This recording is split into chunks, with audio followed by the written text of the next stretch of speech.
Yes, there is a God. We're getting Crash Bandicoot back. Welcome back to Crash Bandicoot, ladies and gentlemen. Obviously, this is recorded after E3 because I'm super stoked that Sony remembered that they actually own this IP. They actually didn't. Well, not own it, but they acknowledged that this exists. It's a part of their history. Oh, it's a huge. I mean, it's a huge part of their history for sure. But they don't own the IP. No. But we're getting more. They don't own Crash the IP, Bandicoot. and also like platformers are not big business anymore. That's so it's just sad. See, that's why I don't think we're gonna get anything more after the HD remake. Like you won't. But also, do you want to? Like, Yes. there were a lot of Crash Bandicoot games, and not a lot of them were good. You know, like once Naughty Dog lost it. That's so okay. Well, Crash Twinsanity was solid. It was very different, but it was a solidly made game. But yeah, for some reason, after Naughty Dog, gave away the Crash Bandicoot license, like that was it. Like, he never Why had did it. Completely they? different team, and also like Naughty Dog went on to go do Jack, which is a really good series of games that like uses similar concepts to Crash, but like It's sort of makes them bigger. I mean, at least the first Jack and Daxter game is like, more of a collectathon. I mean, Jack literally has like a spin attack, like it's the same kind of thing, and it's like if you want more Crash Bandicoot games, like that's where you would go. At least for the first one. After that, they sort of go into some different directions. But yeah, and Why? like. Yeah. Sorry, go on. Oh, I was just gonna say, Naughty Dog, like they've made comments about it before, and they said like, as much as they love the Crash Bandicoot series, it's just it's not their it's not like it's just not their thing anymore. Like they wanted to. Well, move of course, on, so- now it's not. Like now, them doing like Uncharted and The Last of Us and stuff. It's like, they're very beyond Crash Bandicoot at this point. Yeah. Yeah, but why exactly did they give away Crash Bandicoot? At that time, they just wanted to move on after they finished Crash Team Racing. They yeah, but I mean, like, you can still like hold on to like the IP. 'Cause I mean, I am sure that Sony. I mean, I guess it wasn't exclusive anymore, so I don't know what the deal is with Crash. No, because I mean, like, what? Nintendo, like, sits on, like, its IPs for, like, 20 years, and no one gets a license to them, so I'm wondering, like, yeah, why? but Nintendo's first off Japanese. That's actually a really big difference because in Japanese, it's like that's a different company culture. Like Japanese companies hold on to their stuff. Like that's like old school Japanese businessman kind of, or business person I should say, kind of thing of like having these legacy developers and like making sure you hold that stuff really close to the chest. And Nintendo specifically are. Yes. I mean, you can see like how long it's taken them to branch out into other things, like even just mobile, and like even how different those mobile steps are than the what some might say more obvious things of like, hey, you should make a Rhythm Heaven game on iOS because that would work really, really well. That is true. It would work really, really well. It really would. So it's like that's just how companies work. So Nintendo's very much a different story. I could see how they would be like, hey, we have this IP, we never want to work on Crash Bandicoot again, so we may as well like make a bunch of money so that we can afford paying for Uncharted, which is what we want to do. Yeah, exactly. Like that's what they want to do. So obviously, we're gonna put all their resources towards that. I mean, Meanwhile- the same thing happened to Spyro, too. Yeah, but Although- Spyro was actually successful in its future endeavors. Not really. No. Well, Skylanders is relatively successful, I'd say. Well, that's now. Skylanders is not a Spyro game. Yeah, Well, yeah, And I don't care about Spyro, but calling Skylanders a Spyro game is a fool's errand. It's not. Yeah. But Okay, it's different thing spawned that has from Spyro it. in it. It's spawned from it. Yeah, but at the same time, though, like when you consider that Spyro pretty much got crap games right immediately after it got like sold off, like it hasn't done. It's done just as badly as Crash has, really. Oh yeah, as soon as Insomniac sold off Spyro, those games were pretty much on par with the post Naughty Dog Crash games, and that's not saying a lot. I didn't know that the original Spyro games were Insomniac games. They were 1, 2, and 3, the first 3 games. Huh. Maybe I should play those games maybe one day. They're Yeah, actually. I would I would start. Just you know- don't play Enter the Dragonfly. No, Do not play Enter the Dragonfly. Stop there. Play the first game just to get a feel for it. The second game I think is the best one. The third game builds off the second one, but take some different directions, which I don't think makes it as great.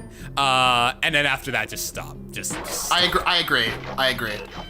I mean, listen, realistically, I probably won't actually play any of them, but it being Insomniac gives me more confidence in those games because I like that studio quite a bit. Yeah, they're pretty good. I mean, they did Ratchet and Clank, and those are great. They sure did. Yep. And hot damn, do I love those games. Yeah, but Ripto's Rage, definitely best Spyro game. Yeah, Dan, if you're gonna play one Spyro game in your life, make it Ripto's Rage. It's an excellent game. Excellent. I will keep that in mind. Meanwhile, bonus stage. So cool. So what's going on in the background here, folks? Is a Crash game. Is the first fog level, Road to Nowhere. The gimmick is what you see is what you get. It's foggy, so it messes up your sort of a depth of where you're headed. The tricky part about this level, it looks linear, but these levels usually have like a lot of branching pathways, like to the left, to the right. One of them, I think the last fog level, actually has a section at the very beginning where it pulls a Donkey Kong Country, and you have to backtrack. And I mean, we'll get there when we get there, but you can't see where you're going, and it's considered one of the most dickish parts of this game. Well, Sure. you can say a lot of this game is very Donkey Kong Country. But at the same time, to add to what you were saying, though, about that fog level, well, it was certainly better than, I guess, the last fog level we've gone through on this channel, about a certain heist in a certain academy. Yeah, but, Crash was doing Oh, this... you missed that box, Will? What are you doing? Oh, because I'm not going for an 100% run, Dan. At this point, I was done. I was like, you know what, I'm not even going to try. I'm just going to get through. Because this game... Did you find, in the last level, did you find that the thing of, jumping onto, one slit of the bridge was hard? Because that seems like a thing that would be quite challenging with that perspective. As a kid, sure. Now, though, you know me, I'm a platformer guy. Like, this stuff is literally second... for God's sakes. Wait, what happened? Well, Crash... Oh, TNT. Crash obliterated, and he turned into 2 eyeballs and a pair of shoes. Yeah, as you do. Typical Tuesday. So, as a kid, yeah, I found it a little difficult. But, now, it's honestly second nature. Like, when I see that I'm playing Thomas Was Alone currently. Or Thomas... that's cool. It's a great game. And, there's a segment where, where you can do that sort of almost identical precise platforming, except on a 2D plane. And I just do it as if it's nothing now. It's just... Yeah, but the 2D plane I think is the big difference there, right? Makes I it a feel lot like easier. That perspective in 3D seems like it would be pretty obnoxious, but I could be wrong. I mean, Crash. I mean, this game controls all right. It handles well. The camera is solid. Yeah, it really doesn't make it as difficult. Once you have a good handle on Crash, it's really not a tough feat at all. Yeah. I lost my train of thought, so I'm gonna end it there. That's okay. Don't worry about it. Wait, haven't we been in the level just like this before? Yeah, it's deja vu all over again.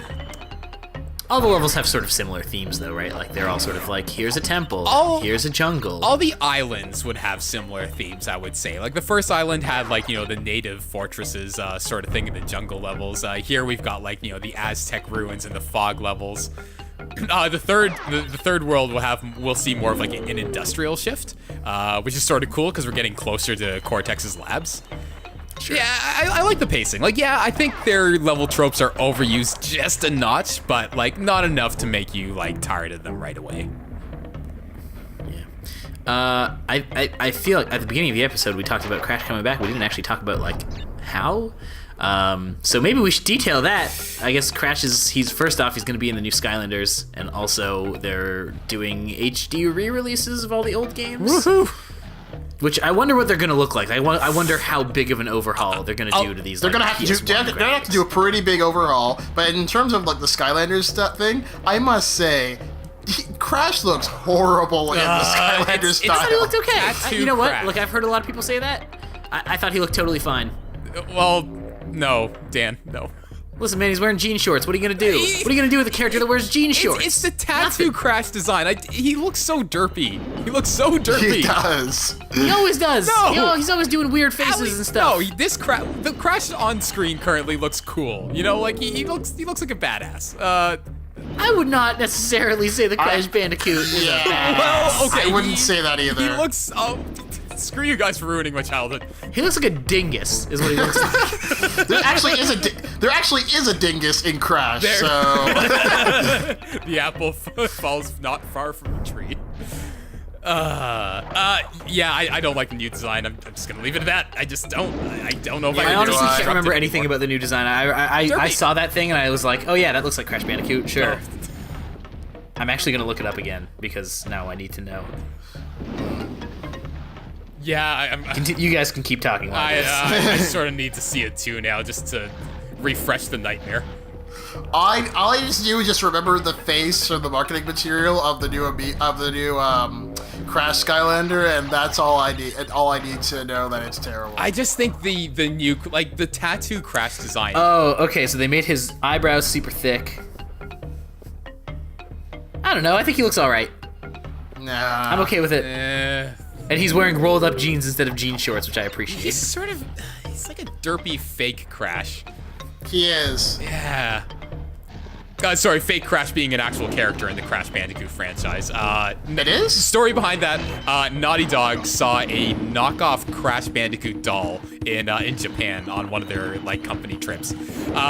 It looks so horrible that they decided to make it an actual character. Like, not a character, but like an Easter egg in the third Crash game. So in one of, I believe it's the Coco water jet ski levels, on a lonely island, you can see fake Crash doing the Crash dance as an Easter egg. And in Crash Team Racing, they actually made him a character that you can play. Really? That's fun. Yeah. I don't remember that at all. Yeah, it's a thing. It's great. So what's the opposite of Crash? Not crashing. Driving normally. Yeah, sure. Go. Yeah, that's exactly how I felt. No, you idiot! Yeah. Go back for the box. No, I'm gonna miss it. Oh. There goes. Man, what else? I'm trying to. I mean, the opposite of a crash is like distance or like air Oh wow, we're Yeah, really 'cause- getting into the semantics of this. or emptiness. I'm just thinking because it's like, you know, if you have like a character that has to like kind of like reverse Crash, then like you're just like, oh, what do you call that? Oh, like you're thinking like in terms of fake Crash. Like what would be the anti-Crash? Yeah. Well, they have a crunch later on in the series, but that's not really. I mean, a crunch is not the opposite of a crash. No, what is? They're very similar things. I would say, I mean, crash is like an impact between two things. So what's the not impact between two things? So the not exactly. oh, that's like, why you said distance. Okay. Yeah, distance maybe, or Distance the Bandicoot. singularness. The dingo. Original character, do not steal. Oh god, don't tell that to anybody on DeviantArt. It's too late. It's a thing. What? Oh, on DeviantArt. Gotcha. Like that's going back to the HD remake. That's why like people are pretty skeptical right now. Actually, a lot of people saw that as a slap in the face. The fact that all we're getting is an HD remake, because it's Oh, whatever. Take what you can Yeah, get. take what you can guys get. are hanging on to a PS1 era platformer that's like pretty good, but not like, you know. It's not Mario good. Yeah, it's not Mario good. It's maybe Sonic good. Maybe I don't know. which is even better, right, Dan? What? No, are you crazy? Are you insane? Maybe I'm a Sonic fan. Damn it, we're all insane. You must be, because there is. I mean, listen, I don't want to have this discussion. I really I don't. But I mean, well, you could say those Sonic games have their merits. Like the Mario games are like the cornerstones of like mainstream video gaming. Mainstream. And game design. There's- Whereas the there- Sonic games are like not really influential that much at all, other than the fact that like they had a lot of attitude and their ad campaigns were very influential. And their that's- social media. Oh, And apparently their social media now. Though, man, that shade that was thrown, like, what position is Sonic in to throw shade Okay, at another that- video game? That's what Period. Made it that's what made it even funnier. No, that made it like, wow, you like. This is crazy. That account you guys shouldn't be is doing, run like, by- you of all people should not be doing this. that account is run by, I believe his name is Aaron Weber, and that's just the sort of thing he does when he runs social media accounts for these things. I didn't know that people knew who ran the social media accounts. Oh, the Sonic community is pretty tightly knit, I would say, when it comes to stuff like this. Yeah, see, we're tight. We're tight. Since anybody watching this may not know, basically Sonic has had a very interesting social media presence over the last few months. Oh yeah, definitely. And it pretty much threw a bunch of shade at Mighty Number 9 for like all of its troubles when it launched. Like, it was definitely uncalled for. Oh, it was. It's not even that it was like whatever. It's like it's fine. I think it's ugly, but like it's okay. It's kind of funny. It's the wrong video game franchise to be doing it is the problem. I mean, considering that Sonic 06 exists, it's like the pot calling the kettle black. Yeah, it's like Sonic really is not in a position to say shit like that, especially with the Sonic Boom franchise currently taking it. Oh man.